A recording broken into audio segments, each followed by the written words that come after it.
So, und damit herzlich willkommen bei Maximal Minimal. Mein Name ist Max und heute gibt es mal wieder einen neuen Statusbericht. Ja, wir haben das letzte Mal vor allen Dingen hier diese Konstruktion gemacht, dann mit der Klappe und die ganzen Seitenteile dementsprechend, um dann ein bisschen den Berg abzuschirmen, beziehungsweise quasi eine künstliche Grenze zu setzen, damit man auch schön in den anderen Raum kann, alles. Also von dem her einfach schön als Abtrennung. Sieht auch soweit ganz gut aus. Ich habe in der Zwischenzeit vor allen Dingen dann nochmal hier oben überall oben solche Leisten hingeklebt und hingestraubt, also beides. Warum? Ich habe das ja, sagen wir mal, nicht viel geplant, dieses ganze Element. Ich habe mir gedacht, okay, hey, um danach hier diese Seitenteile, diese weißen, dann auch abschrauben zu können wieder, falls man irgendwas verändern muss oder auch nachher fürs Malen, hat man trotzdem diesen Grundrahmen und auf dem Grundrahmen kann dann nachher überall auch das Terraform-System aufsetzen. Das war so mein Gedanke, einfach um das auch ein bisschen stabiler zu machen, weil ihr habt ja gesehen beim letzten Video, gerade dieser lange Streben an der Wand, der ist auch ein bisschen wackeliger, muss man dazu sagen. Das ist auch der Grund, warum ich jetzt hier, ihr seht schon, ich habe die Leisten nur hingelegt und dass wir die jetzt dann auch nochmal hinschrauben werden, hier, also hinkleben und hinschrauben, hier auf der Platte, einfach um dann auch nochmal hier eine Festigung zu bekommen. Und vielleicht mir überlegen, genau, oder was heißt ich mal überlegen, ich werde nochmal hier noch so Auflagerstäbe machen, damit es dann, auch wenn nachher da das Terraform-System aufliegt, dann nicht auch wieder ein bisschen weiter nach da rüber drückt, quasi Richtung Tür. Deswegen einfach mal ein bisschen quasi Terraform-System in groß. Ja, ob man es machen muss, weiß ich nicht. Ich bin aber noch ein bisschen vorsichtig, habe ich dann gemerkt, ich weiß nicht, ob das Terraform-System das wirklich aushalten würde, wenn ich da wirklich dann direkt das Terraform-System aufsetze, ohne nochmal irgendwelche Verstärkungen. Kann gut sein, weil es sind viele Streben, die die Kraft nachher dann verteilen. Habe aber jetzt gesagt, ich gehe lieber auf Nummer sicher und habe nur mal ein paar Leisten aus dem Baumarkt gekauft. Das würde ich sagen, machen wir jetzt, damit wir auch mit dem Terraform-System weitermachen können. Und ich wünsche da ganz viel Spaß dabei. So, ich würde sagen, wir fangen mit den Streben hier nochmal an zur Verstärkung. Und zwar, ich nehme mal hier eine, ich habe die noch nicht festgeklebt. Gehen wir mal ein bisschen, obwohl, man sieht es gut. Ich blende euch mal das Video dazu ein. Also ich habe diese Leiste, habe ich gerade eben nämlich noch zusammengesägt. Also ihr seht, einmal hier abgeschrägt, genauso auch hier in einem nicht ganz so sanften Winkel oder hier ist ein bisschen mehr. Von dem her sieht es eigentlich soweit jetzt ganz gut aus, gefällt mir gut. Weil es auch Arbeit, weil ich das wie gesagt immer manuell mit einer kleinen Säge mache. Und ja, ich setze die jetzt mal wieder hin und ich würde sagen, wir kleben die fest und schrauben die auch dann fest und dann können wir uns nochmal um weitere Streben kümmern. Also ich habe mal die andere Leiste kurz weggetan und jetzt würde ich sagen, jetzt machen wir einfach hier 2 Klebepunkte mit dem Heißkleber. Also darf einiges sein.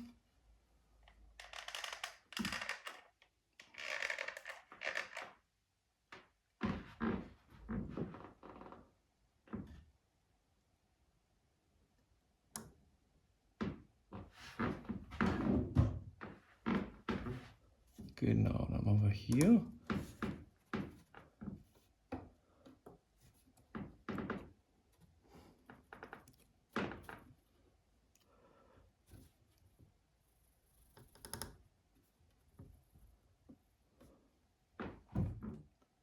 So, und die eine Leiste, die klebt jetzt schon gut.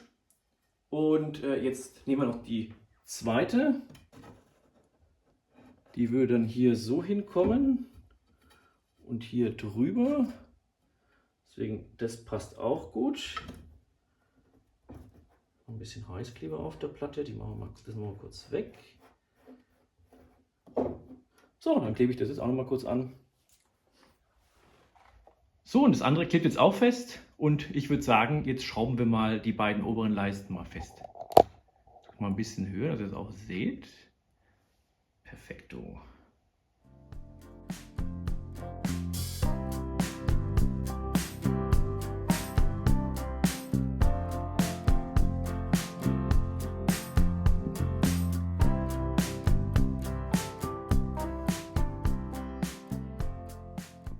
So, nachdem die beiden Stützen fest sind, habe ich hier noch einen ehemaligen Prototypen. Und da würde ich jetzt zum Beispiel hier, das ist schon abgeschrägt, dann spare ich mir Arbeit, unten habe ich hier schon einen Strich hingemacht. Das heißt, werde ich das dann aufliegen lassen oder aufliegen lassen, vielmehr dann den Balken. Und genauso auch hier, da muss ich aber den zweiten bauen letzten Endes, weil der nämlich zu kurz ist. Aber dann sind die genau in den Ecken drin und wie gesagt, stützen das Ganze, um dann, auch wenn da Gewicht drauf kommt, fürs Terraform-System, dass es sich auch doch wieder dann so runterdrückt.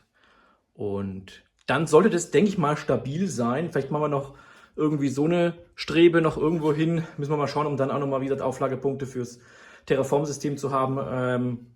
Schritt für Schritt, wir gehen mal in den Sägeraum.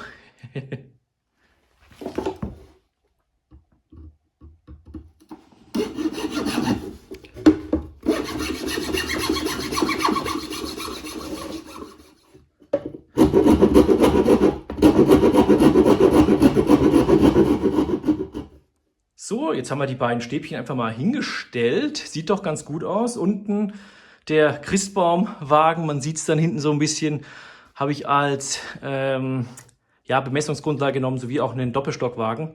Von dem her, das sieht hinten, da ist sogar noch einiges Luft. Von dem her passt. Und dann würde ich sagen, kleben wir es wieder hin und schrauben es dann fest.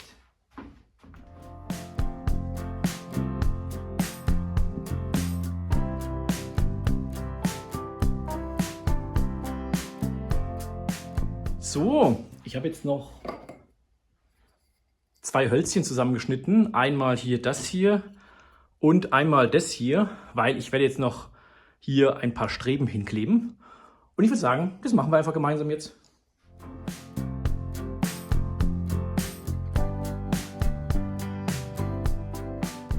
Und zu guter Letzt habe ich noch mal ein Stückchen übrig gehabt und habe dann gesagt, komm, das mache ich noch mal hier zwischen den beiden Tunnels hin.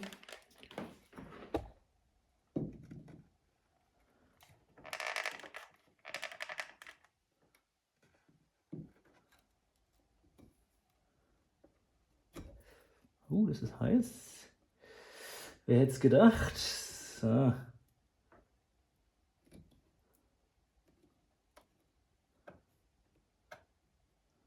Das sieht doch aus. So, und so sieht das Ganze dann fertig aus. Also ein Terraform-System in groß und jetzt hier noch hinter der Klappe. Also wirklich, ja, ich würde mal behaupten, es ist wahrscheinlich für diesen Berg, weil er ja auch in Leichtbauweise entsteht, da kommt überhaupt kein Gips drauf. Das wird ja nachher dann alles, wie gesagt, mit dem Terraform-System gemacht und dann mit dem Krepppapier alles soweit. Also oder wenig Gips, sage ich jetzt mal, nur für die Felselemente. Da bin ich noch ein bisschen überlegen, aber es ist sehr wahrscheinlich viel zu stabil gebaut, würde ich mal sagen. Aber die Platte soll ja noch mobil sein. Trotzdem, der ganze Teil ist ja noch als mobil ausgelegt. Von dem her, falls man mal transportieren sollte, könnte man hier das noch auf jeden Fall benutzen oder wegtun. Und dann hält es auch sozusagen, wenn man es irgendwo anders aufbauen würde. Aber ich bin zufrieden, das passt und ich würde sagen, jetzt geht es weiter mit dem Terraform-System. So, jetzt kommen wir endlich mal zum Terraform-System. Das ist noch eine alte Packung, die ich für den Bau des kleinen Bergs hergenommen habe. Aber ich mal ein bisschen zur Seite. Aber so sieht quasi dann das Ganze aus. Ich habe hier schon mal für den jetzigen Bau ein paar Sachen rausgenommen, aber letzten Endes sieht das Ganze dann einfach so aus, ganz normal. Soll überhaupt keine Werbung sein. Von dem her einfach nur, dass ihr das mal seht. Hier ist dann dieses Crepe, was man oben dann draufkleben kann, über das Gerüst dementsprechend. Und so kommt das Ganze eigentlich dann an. Ich habe schon ein bisschen was, kleines bisschen rausgenommen. Und ja, mehr ist es gar nicht. Also letzten Endes hat man hier Stäbchen, die man nachher eben in die verschiedenen Kunststoffteile dann reinstecken kann. Man hat hier so Klebepunkte dementsprechend. Man trennt die natürlich dann raus, hat dann hier so Klebepunkte und kann dann hier das Stäbchen reinstecken. Und die sind auch flexibel, um dann eben auch Winkel darstellen zu können oder die schräg zu bauen. Und hat man auch Fünfer. Man hat hier nochmal, um sozusagen ein dünnes Stück Pappe hinzumachen für ein Gleis oder auch für zum Beispiel, wenn man ein Gebäude oben auf dem Berg irgendwo hinplant, dann kann man quasi ein Stück Pappe oder wieder dünnes Holz dann reinschieben und es dann festmachen. Hier Zweier, Dreier, also es gibt wirklich jede Menge. Ich glaube, das sind so vor allen Dingen für Trassen dementsprechend, dass man 2 Stäbchen reinmacht und oben kann man das dann wieder hier hinmachen. Hier geht dann die Tresse durch und hier kann man dann links und rechts dementsprechend dann den Berg dann weitermachen. Also da gibt es wirklich ganz verschiedene Elemente. Ich glaube, was noch spannend ist, ist dann hier so flexible, sagen wir mal, Stäbe, flexible Elemente, wo dann mit so einem Metalldraht, mit so einem dicken das Ganze ist, wo man dann nachher eben so ein paar schöne rundere Formen und sowas dann machen kann. Also auch ganz cool. Wie gesagt, gar keine Werbung. Ich fand nur damals bei dem kleinen Berg zumindest war es wirklich sehr, sehr cool, weil es eben leicht ist, eben weil die Platte auch noch transportabel sein soll. Im anderen Raum, wie gesagt, wird es dann alles ein bisschen fester. Zumindest ist es mal so gedacht. Oder das fester, also halt fest installierter. Und das ist super stabil. Und jetzt bei dem großen Berg, da bin ich jetzt echt gespannt, ob da vielleicht das System ans Limit kommt. Oder wir haben jetzt auch ein bisschen vorgearbeitet, muss man dazu sagen. Wir haben jetzt hier das stabiler gemacht. Vielleicht, dass es auch trotzdem, wenn wir jetzt da oben drauf den Berg drauf machen, dass es auch überhaupt kein Thema ist. Ich bin echt selbst auch gespannt und will euch da gerne mitnehmen. Und genau, wollte ich nur mal das System selber zeigen. Aber ich würde sagen, jetzt springen wir wieder rüber zum Berg und wir fangen an. So, ich habe jetzt mal euch so von dieser Position aus mal hingestellt, also auf die Anlage selber das Stativ hingestellt. Ich hoffe, das passt auch. Ich bin mir gerade ein bisschen unschlüssig, wie ich euch das am besten zeige. Aber ich denke mal, es sollte so passen. Also ihr seht, hier hinten habe ich schon ein bisschen Gerüst gemacht. Deswegen hier ist dann sogar hinten nochmal so eine Lasche drin. Das heißt, da schneide ich mir jetzt einfach mal so ein Hölzchen zusammen. Das kann ich dann hier reinstecken. Und ihr seht, hier ist da oben der höchste Punkt, hier ist der niedrigste. Man kann jetzt einfach mal sagen, okay, man fängt dann hier vielleicht ein bisschen entspannter an oder sowas. Jetzt macht man das nach Augenmaß, und das habe ich ja eh noch übrig, und schneide es dann einfach mit eben so einer Schere einfach durch. Deswegen mehr ist es gar nicht. Und dann haben wir wieder unseren Heißkleber. Da kleben wir hier was fest und dann stecken wir es einfach hier hinten rein. Also ich zeige euch das nachher nochmal ein bisschen von einem besseren Blickwinkel. Aber schon haben wir dann letzten Endes schon wieder eins hingesteckt. Wie gesagt, ich bin noch ein bisschen unschlüssig, aber ich glaube doch, man sieht es ganz gut, weil wenn wir dann jetzt hier die Verbindung dann nachher hier hoch machen, gar nicht so einfach, gar nicht so einfach. Ja. Und jetzt drehe ich mir einfach mal hier so ein paar aus so einem Rack oder weiß nicht, wie man das da nennt, einfach hier so raus, solche einzelnen Dinger. Lege ich mir hier hin. Und jetzt haben wir hier nämlich dann auch noch einen Stab. Beziehungsweise ich bin am Überlegen, macht vielleicht nachher eine Mauer hin. Ne, ich nehme da sogar so einen Fünfer.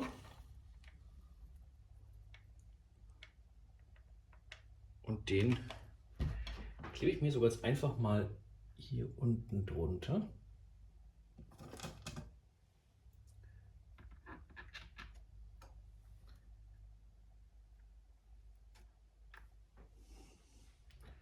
Da brauche ich jetzt einige Sachen und dann schauen wir mal, ob das dann so aussieht.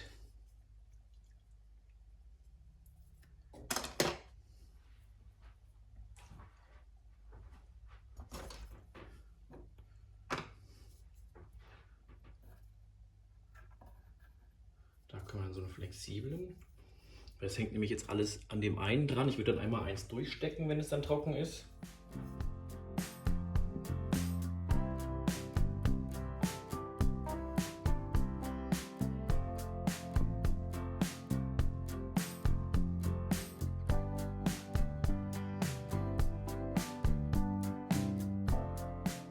So, und ihr seht, wir haben jetzt hier nochmal was an die Seite hingemacht und hier die ganzen Tunnel immer umsäumt, eben damit wir hier überall so flexible Elemente haben, wo wir jetzt eben den Berg dann weiter, oder mit dem Berg quasi dann die Tunnel integrieren. Also von dem her passt es jetzt alles. Hier oben auch. Da haben wir es dann, ich weiß nicht, haben wir es dann da unten quasi, hier unten einfach an der Platte dann fest festgemacht. Also von dem her sind jetzt erstmal schon mal sozusagen die Vorarbeiten und jetzt geht es einfach weiter und wir verbinden die mal alle miteinander.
So, ich glaube, wir haben jetzt wirklich einiges geschafft. Ihr seht schon, der Berg nimmt Form an. Ich habe hier vor allen Dingen flexible Elemente, um dann eben den, weil die sind ja geschwungen, sieht man es von der Seite nicht, doch, hier sieht man es. Die Außenteile sind ja geschwungen, von dem her, um das ein bisschen angleichen zu können, dann nachher das Krepp dann irgendwann drauf zu kleben, beziehungsweise hier auch immer mal wieder so ein paar geschwungene Elemente, dann ist man da ein bisschen flexibel, kann die dann nachher auch noch mal ein bisschen, sag mal, ausbeulen, um dann nachher noch mal ein paar Konturen zu kriegen, aber auch nichtsdestotrotz nachher, man kann dann auch mit vereinzelten, Spachtelelementen, sage ich jetzt einfach mal, da auch noch mal ein bisschen mehr Hügellandschaft dann quasi in den Berg nochmal mit reinmachen, dass es natürlich dann nicht alles gerade hoch geht. Von dem habe ich auch so einzelne Plattformen, so Querstreben rein, dass es dann immer so ein bisschen dann da weitergeht. Schau mal, so einen großen Berg habe ich noch nie gebaut. Mal gucken, wie es dann nachher aussieht, aber man kann alles ausbügeln, zur Not. Wenn irgendeine Seite nicht passt, dann schneidet man es ab und klebt dann nochmal was drüber, letztens so einen Stab oder sowas. Also es ist alles ganz cool und ich glaube, wir haben einiges geschafft erstmal. Und aber ich mache jetzt einfach noch weiter. Also manche Streben, man sieht dann zum Beispiel dann da hinten, die ist noch nicht stabil. Die muss dann natürlich dann noch nachher hier befestigt werden. Deswegen jetzt hängt die so ein bisschen drüber. Das macht aber auch überhaupt nichts. Der Rest sieht auf jeden Fall schon sehr vielversprechend aus. Und mit diesen Worten verabschiede ich mich bei euch. Und wünsche euch einen schönen Sonntag, eine schöne Moba-Zeit und bis dahin, macht es gut, tschüss!